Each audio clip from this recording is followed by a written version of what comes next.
Kumusta mga mahilig sa kasaysayan? Handa na ba kayong tuklasin ng ilang misteryo? Ngayon, sisisirin natin ang nakakaintrigang nakaraan ng pinakamatandang paaralan sa Pilipinas, ang Universidad ng Santo Tomas. Itinatag noong 1611 ni Miguel de Benavides, mahigit 400 taon ng saksi ang institusyong ito sa kasaysayan. Pero hindi lang ito tungkol sa mga lumang gusali at sinaunang libro. May mga kwento ng hindi may paliwanag na pangyayari at mga karanasan sa multo na pumukaw sa interes ng marami. Simulan natin sa pinakasikat ang multo ni Padre Roque Ruano. Siya ang arkitekto ng main building na natapos noong 1927. Ayon sa alamat, naglalakad pa rin ang kanyang kaluluwa sa mga pasilyo tuwing hatinggabi. May mga nagulat na nakakakilabot na tunog ng yabag kahit walang tao. Nakakatakot, di ba? Pero hindi lang yan. Noong ikalawang digmaang pandaigdig, naging kampo ang campus para sa mga sibilyan. Marami ang namatay at sinasabi ng iba na nananatili ang kanilang mga kaluluwa. Nagbahagi ang mga estudyante ng mga nakakapanindig balahibong kwento tungkol sa mga multo sa mga lumang silid-aralan at dormitoryo.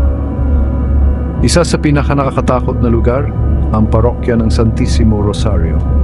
Sinasabing tuwing hatinggabi, may babaeng nakaputi na nakikitang tahimik na nagdarasal. Walang nakakaalam kung sino siya, pero ang kanyang presensya ay nagpapakilabot sa sinumang makakita sa kanya. Siguro iniisip nyo, bakit napakaraming kwento ng multo? Ang Universidad ng Santo Tomas ay saksi sa napakaraming mahalagang pangyayari sa kasaysayan ng Pilipinas.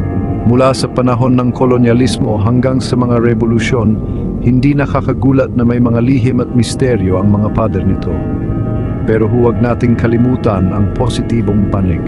Ang universidad ay simbolo rin ng kaalaman at katatagan. Sa mga pasilyo nito nahubog ang ilan sa pinakamatalinong tao sa bansa. Ito ay simbolo ng pangmatagalang pamana na pinaghalo ang luma at bago. Kaya sa susunod na pagbisita nyo sa Universidad ng Santo Tomas, maglaan ng oras para pahalagahan ng mayaman nitong kasaysayan at baka lang makaramdam kayo ng presensya ng multo sa paligid. Kahit ano pa man, ang paaralang ito ay nananatiling isang kamangha-manghang bahagi ng kwentong Pilipino. Salamat sa pagsama nyo sa akin sa nakakatakot na paglalakbay sa kasaysayan.